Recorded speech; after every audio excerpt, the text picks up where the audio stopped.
Coupling இந்த hose. இது நாகரிகமான வார்த்தை.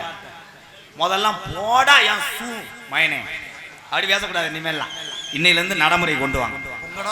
போடா என் கப்ளிங் மயனே, போடா என் ஓசு, போடா கோத்தா செவரொட்டி.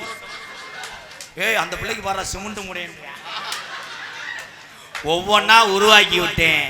எனக்கு அசிங்கம் என்பது மாறி அழகான தமிழ் வார்த்தையா வந்து விட்டது கப்ளிங். பள்ளிக்கூட வரைக்கும் கொண்டு போயிட்டாங்க.